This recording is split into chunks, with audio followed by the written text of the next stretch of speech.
जागतिक महिला दिनाच्या सक्षमीकरणावर भर.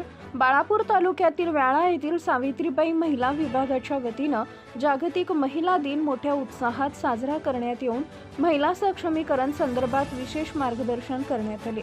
यावेळी प्रभाग संघ अध्यक्षा संगीताताई बायस्कर, तालुका अभियान व्यवस्थापक नितीन हरणे यांच्या प्रमुख उपस्थितीत सरपंच गजानन भाऊ वाजिरे, ग्रामविकास अधिकारी सुनील इंगळे व इतर मान्यवरांच्या हस्ते प्रारंभी दीप प्रज्वलन करून राजमाता जिजाऊ क्रांतीज्योती सावित्रीबाई फुले यांच्या प्रतिमेचं पूजन करून अभिवादन करण्यात आले.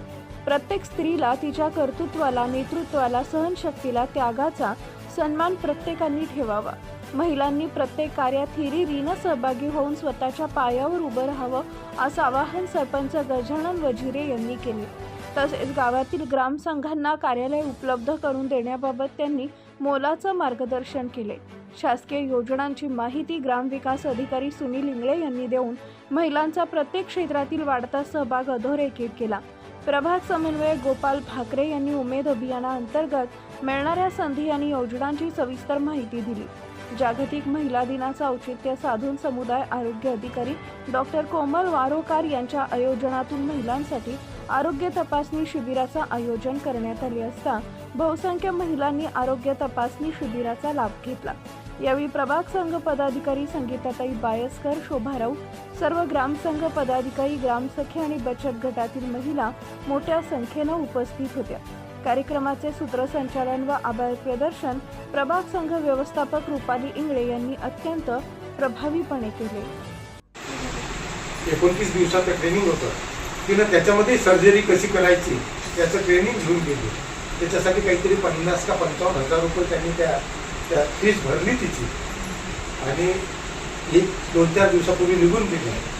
सांगायचं तात्पर्य असं की 7वीला बाहेर म्हटलं तुझं तू पाय, तर आज कुठल्याच बाबतीत आम्हाला ते सोबत येऊ देत नाही. ज्या दिवशी तिचा नंबर व्हेटरनरीला लागला त्या दिवशी नागपूर मिळालं. तिची इच्छा होती मुंबई मिळालं पाहिजे, कारण काम करता येते जास्त. तर एका मुलाला तो मुलगा म्हणत होता मी मुंबईत जात नाही कारण मला भीती वाटते. त्यांनी नागपूर घेतलं आणि आम्ही बदलून मुंबई घेतलं. सांगायचं असं की तिच्या आईच्या आणि आमच्या डोळ्यात अश्रू होते की आम्ही बॅगा ठेवल्या आणि ती म्हणाली की तुम्ही निघून जा आता. म्हणजे आम्हाला असं वाटत होतं काय होईल, पण तिनं तिचं कुठल्या वर्षाला बॅग राहिली नाही मॅडम, काहीच नाही. आज माणसांमधली MD झाली.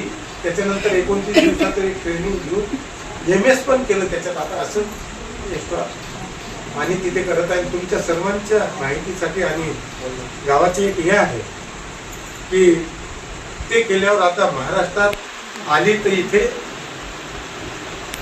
MPSC थ्रू ते नोकरी करेल. पण आता